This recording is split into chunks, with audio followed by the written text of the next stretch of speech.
The great hall of the Ironclaw pack didn't smell of victory anymore.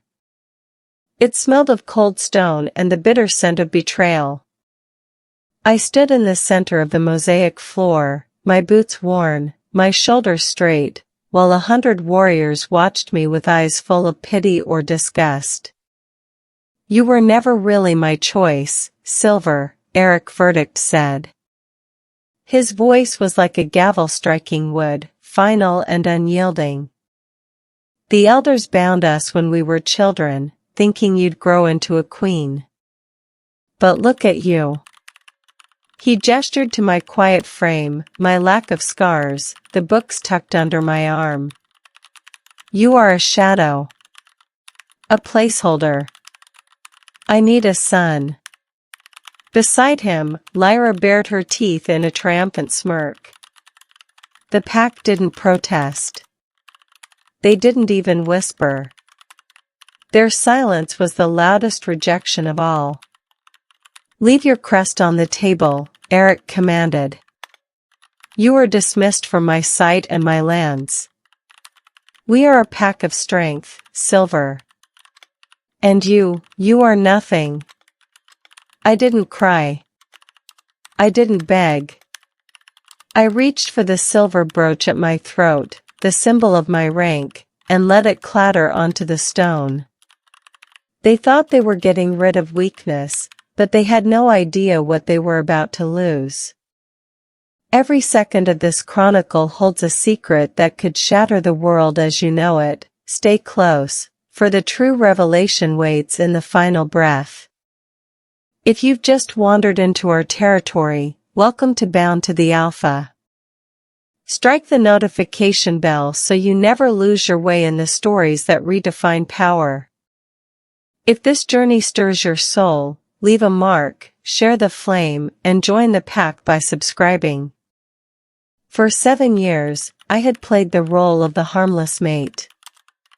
I lived in the archives, cataloging the pack's history, tracking the lunar cycles, and ensuring the harvest rituals were followed to the letter. To Eric, I was a boring necessity. He was a man of muscle and instinct, a leader who believed that if a problem couldn't be bitten or bled, it wasn't a real problem. He spent his days in the training pits, his skin glistening with sweat as he threw warriors twice his size across the dirt. He was magnificent, in a brutal sort of way. And because he was strong, the pack was strong. The Ironclaw territory was the envy of the North. Our forests were always lush, our hunts were always successful, and our borders were never breached. "It's the Verdict bloodline," the elders would boast, toasted by mugs of ale. "Eric's strength is so great it bleeds into the very soil." Eric believed them.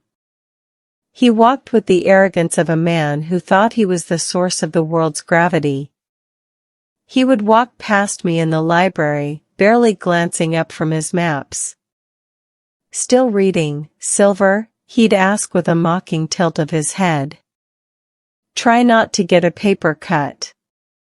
We wouldn't want the future queen to be sidelined by a book." I would just smile and nod. I let him believe it. I let the pack treat me like a fragile porcelain doll that had been placed on the mantel by mistake. I was the girl who stayed in the shadows, the one who didn't shift during the full moon ceremonies, the one who supposedly lacked the wolf's fire. What they didn't see was the way my fingers would glow when I touched the ancient roots of the great oak. They didn't see me standing at the edge of the cliffs at midnight, whispering to the wind to keep the storms away from our valley. They didn't realize that being harmless was a choice, a massive, exhausting, daily effort to keep my own power from overflowing and blinding them all. I was the silent engine of their prosperity, and they treated me like a broken gear. There were signs, of course. Small ripples in the water that should have told them something was different about me. But when people decide you are useless, they stop looking for your value. I remember a day when a rogue wolf, crazed by the blood moon, broke into the village square. He was a mass of matted fur and snapping jaws, lunging at a group of children. The warriors were too far away. Eric was in the high tower. I was the only one there, carrying a basket of lavender. I didn't scream. I didn't run. I simply stepped between the wolf and the children. I didn't shift. I just looked at him. For a second, the world went dead silent. The air around me didn't just chill, it vibrated. The rogue wolf stopped mid-leap. His eyes, which had been glowing a frantic red, suddenly cleared. He didn't attack. He whimpered. He lowered his head to the dirt, trembling as if he were standing before a primordial deity. I reached out, touched his matted head, and whispered, "Sleep." He collapsed into a deep, peaceful slumber. By the time the guards arrived, I was already picking up my lavender. "Luck," they muttered. "The beast must have had a heart attack. Good thing you didn't get hurt, Silver. You wouldn't have known what to do."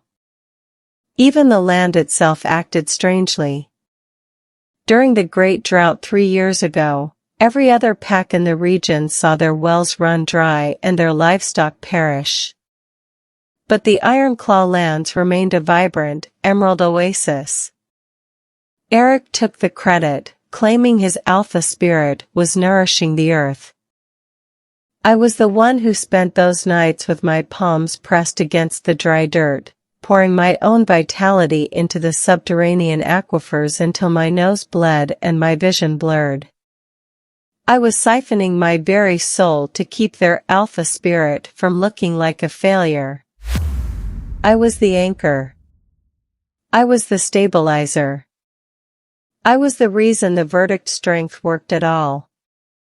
But as I watched Eric kiss Lyra in front of the cheering crowd after my dismissal, I realized I was tired of holding up a world that didn't want me. The departure was quiet. I didn't need a carriage or an escort. I took my leather-bound journals, the true history of my lineage, and a small satchel of seeds. As I walked toward the southern border, the sun was beginning to rise. I could feel the pack bond fraying. Usually, a rejected mate would be screaming in agony, their soul tearing apart as the connection to their alpha was severed. But I felt lighter.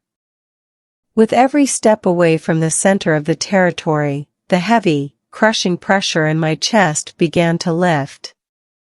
I reached the Iron Brook, the physical boundary of their lands. I paused, looking back at the stone fortress. It looked so permanent. So indestructible. "You're really leaving?" I turned. It was Marcus, the beta.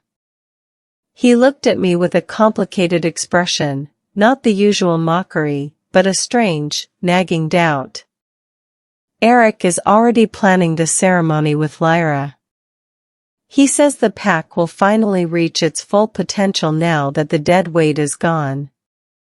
"I hope he gets everything he deserves, Marcus," I said softly. "You're not even angry?" he asked, stepping closer. "You're just going?" "I've been going for a long time," I replied. I just stopped walking in circles. As my foot crossed the running water of the brook, a sudden, violent jolt went through the ground. It wasn't an earthquake, but a spiritual snap. Marcus stumbled, his hand flying to his heart. "What was that?" he gasped, his face turning pale. "The wind, probably," I lied. But I knew exactly what it was. The moment I crossed that water, the anchor was pulled. For 7 years, I had been the bridge between the pack spirit and the physical world. Now, that bridge was gone. I walked into the Deadlands, a place where the soil was sour and nothing grew. But as I walked, I didn't see desolation. I saw a canvas. Behind me, I heard Marcus howl, not a cry of war, but a sharp, sudden bark of pain. I didn't turn back. I had spent my life being their shadow. It was time to see what happened when the shadow moved, and the light had nothing to fall upon. The first 3 days were deceptive. Eric threw a feast to celebrate his freedom. They roasted oxen, drank fermented honey, and Lyra danced on the tables, her laughter echoing through the halls. But on the morning of the 4th day, the feast turned into a funeral. The meat they had stored, perfectly salted and cured, turned to black, stinking rot overnight. Not just a few barrels, but all of it. The healers blamed a parasite, but when they went to the gardens to gather medicinal herbs, they found the plants had turned to gray ash at the slightest touch. Then, the flicker began. In the training pits, Eric went to demonstrate a high-speed shift for the younger recruits. He ran, his body twisting, expecting the familiar, exhilarating surge of bone-snapping growth. But halfway through, his body stalled. His fur sprouted in patches, his claws were blunt and brittle, and his heart began to skip beats. He tumbled into the dirt, half man and half beast, gasping for air. Alpha! Marcus rushed forward, but as he reached for Eric, Marcus's own strength failed. His knees buckled. I feel empty, Marcus whispered, staring at his trembling hands. Like the marrow in my bones has turned to water. The verdict strength was failing. Without the anchor to stabilize the massive intake of lunar energy, the pack's power was becoming toxic. It was like a machine running without a cooling system. They were beginning to overheat, their own spirits burning through their physical bodies. In the village, panic started to take root. The children, who were usually the most vibrant, couldn't wake up from their naps. They lay in their beds, their skin cool, their pulses slow. The wolf's fire that usually protected the pack from illness had simply gone out. Eric sat on his throne, his face gaunt. He looked at Lyra, expecting her to lead, to provide the warrior spirit he had traded me for. But Lyra was pacing like a caged animal, her eyes darting toward the borders. The wolves of the Silver Moon pack are sensing our weakness, she hissed, her voice sharp with fear. They're massing at the border. Eric, you need to call the hunt. You need to show them we are still the Iron Claw. Eric tried to stand. He tried to roar. But all that came out was a wet, ragged cough.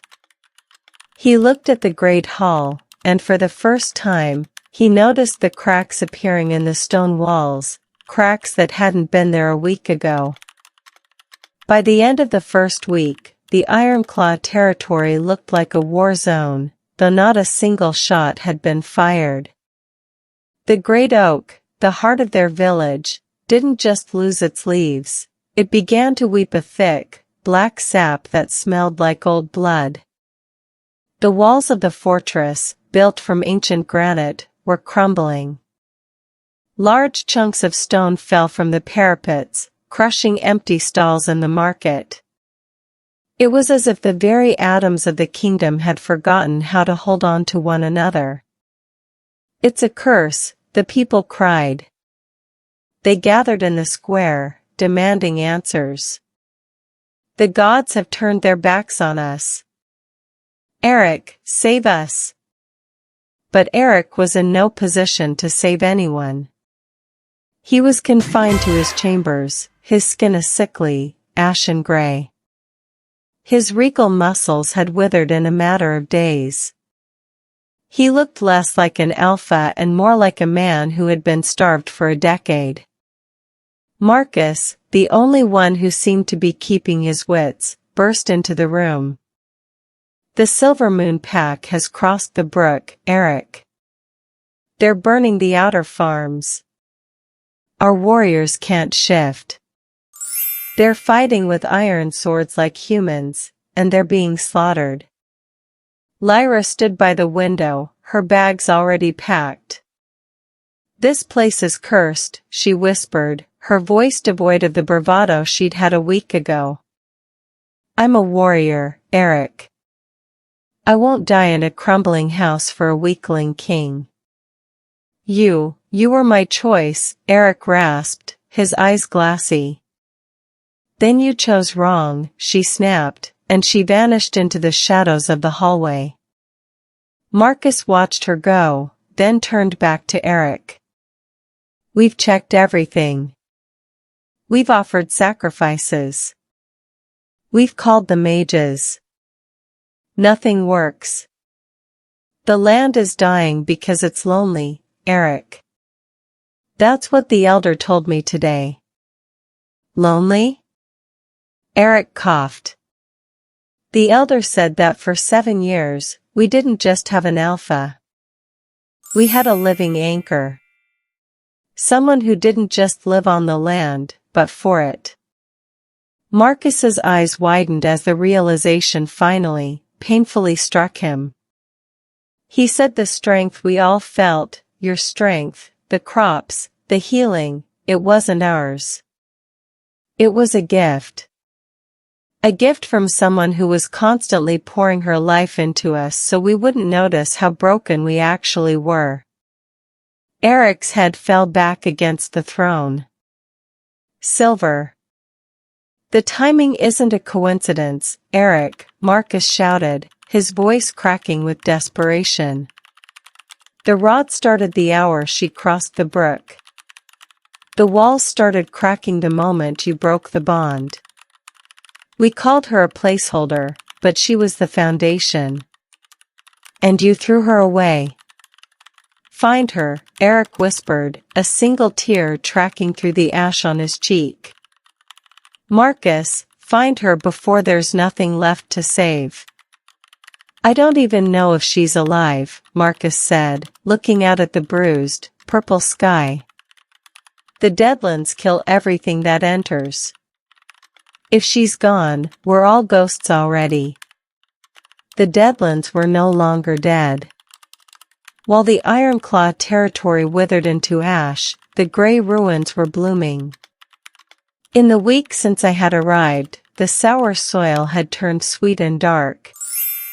Flowers that hadn't been seen in 1,000 years, silver-petaled moon lilies and golden sun ferns, were erupting from the rubble of the old temples. I sat in the center of a ruined courtyard, my eyes closed. I wasn't suppressing anymore. I was breathing with the world. Every inhale pulled the essence of the stars into my lungs, every exhale pushed a wave of vitality into the earth. I was the primal architect. My lineage wasn't a historical fluke. We were the backup systems for the world. When the natural order fails, when leaders become too proud, when the wolf consumes the man, we are the ones meant to reset the balance. For 7 years, I had been a filter for Eric. I had taken his aggression, his ego, and his instability, and I had processed it through my own soul, turning it into the strength his pack enjoyed. I was the reason he was a great king. Suddenly, I felt a familiar, jagged energy approaching. It was the scent of ash and desperation. I opened my eyes. Marcus was staggering through the archway. He stopped, his jaw dropping as he looked at the paradise I had created in the middle of a wasteland. Butterflies with wings like stained glass flitted around him. The air was thick with the scent of jasmine and life. "Silver?" he whispered. He didn't look like the beta who had mocked me. He looked like a beggar. He was covered in soot, his clothes torn, his spirit flickering like a candle in a gale. "You found it," he said, falling to his knees. "The source. It was you. It was always you." "I never hid it, Marcus," I said, my voice resonating with a depth that made the very air shimmer. "I just stopped forcing you to see it. You all wanted a queen who could kill. You never realized you needed a queen who could keep you alive." "Eric is dying," Marcus pleaded, bowing his head to the grass. "The pack is being hunted. The Silver Moon warriors are at the gates. If you don't come back, if you don't anchor us, there will be no Ironclaw left by sunrise." "The Ironclaw died the moment Eric chose his ego over his soul," I said calmly. "Why should I return to a cage that was never built for me? Look at this place, Marcus. Here, I am not a placeholder. Here, I am the architect. Because you're better than us." The voice was weak, barely a ghost of the roar it used to be. I looked past Marcus. Eric was there, leaning heavily on a wooden staff, his feet bare and bleeding. He had walked all the way from the fortress. He hadn't sent a carriage. He hadn't sent an army. He had dragged his dying body through the Deadlands to find me. He collapsed a few feet from the edge of my garden, his lungs rattling. He looked at the vibrant life surrounding me, then at his own gray, withered hands. "You were right," he gasped, coughing up a fleck of dark blood. I thought I was the sun.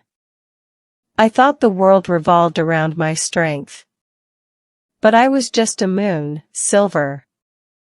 I was only shining because you were reflecting your light onto me." I stood up and walked toward the edge of my oasis. I stopped where the grass met the ash. "You humiliated me, Eric. You told the pack I was nothing. You invited them to watch as you threw me away for a warrior who abandoned you the moment the wind changed." "I know," he said, his head hanging low. "I don't deserve your help. I don't even deserve your mercy. But the children, the ones who used to listen to your stories in the library, they're fading. If you hate me, fine. Let the Silver Moon kill me. But save them." He reached out, his hand trembling, and for the first time, he didn't reach for me as a master reaching for a servant. He reached for me as a drowning man reaches for the shore. "Please," he whispered. "I was a fool. I am a fool. Help me hold the string, Silver. One last time." I looked at him, this broken, hollow shell of a man. The power shift was complete. The hierarchy had been inverted. He was no longer the alpha, he was a petitioner.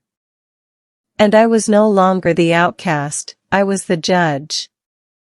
I felt the pull of the pack bond. It was faint, a dying ember in the dark. I could let it go. I could stay here in my beautiful, isolated paradise and watch the Ironclaw turn to dust. I would be safe. I would be powerful. But then I thought of the library. I thought of the dusty corners where the pups would hide to hear me tell tales of the old gods. I thought of the elders who had taught me the names of the stars. "I won't go back as your mate, Eric," I said, my voice like cold iron. "I won't go back to be your shadow. If I return, the old laws are burnt. The Iron Claw is gone. Anything, Eric said, a spark of hope flickering in his eyes. Whatever you want. I return as the sovereign, I declared. You will be my shield, but I will be the heart. You will answer to me. And if you ever, even for a second, forget whose light allows you to stand, I will pull the anchor, and I will let the ash take you. The return to the fortress was not a parade. It was a resurrection. As I crossed the Iron Brook, I didn't just step over the water. I slammed my energy into the earth. A shockwave of silver light erupted from my feet, racing across the valley like a wildfire of life. The black sap on the great oak evaporated, replaced by a surge of blossoms so thick they looked like snow. The cracks in the stone walls didn't just stop, they fused together, the granite becoming stronger, infused with silver veins. In the village square, the Silver Moon warriors had breached the gates. They were standing over the fallen Ironclaw guards, their swords raised. But as my light hit them, their weapons turned to lead in their hands. They looked up, terrified, as the weak pack they were raiding suddenly stood up, their eyes glowing with a borrowed, celestial fire. Eric felt the surge. He stood behind me, his body filling out, his skin returning to health, but he was different. He was no longer the arrogant alpha. He was a man who knew he was being kept alive by a thread. I walked through the gates, and the enemy pack fell back. They didn't see a girl. They saw the architect. Leave, I said. It wasn't a shout. It was a command that vibrated in their very marrow. This land is anchored. You have no place here. They fled. They didn't even look back. That night, the feast was different. There was no dancing on tables. There was only a profound, heavy silence as the pack looked at me. They saw the silver light that now permanently lived in my skin. They saw their king sitting at my feet, his crown placed on the table between us. Eric looked at me, his eyes full of a quiet, burning regret that would never truly leave him. He had his strength back, but he knew now that it was alone. They're waiting for you to speak, Eric whispered. I stood at the head of the table. I looked at the people who had once called me a placeholder. I looked at the kingdom I had saved, not out of love for a man, but out of a duty to the world itself. You all thought you were strong because you could fight, I told them, my voice carrying to the furthest corners of the hall. You thought you were prosperous because you were lucky. But the world doesn't run on luck. It runs on balance. I picked up the silver crest, the one I had thrown on the floor a week ago. I didn't put it back on. I crushed it in my hand, the metal melting into a liquid silver that I poured onto the table. The old Ironclaw is dead, I said. We are the Silver Sovereign now. And you will never forget who holds the string. I walked to the balcony, looking out over the mountains. The pack thrived while I stayed, and it would thrive now that I reigned. They thought I was the weakest among them, but in the end, I was the reason they ever stood at all. Thank you for staying until the final reveal. Your loyalty is the true strength of this pack. Make sure to subscribe to Bound to the Alpha and join the pack today so you never miss a story that changes everything.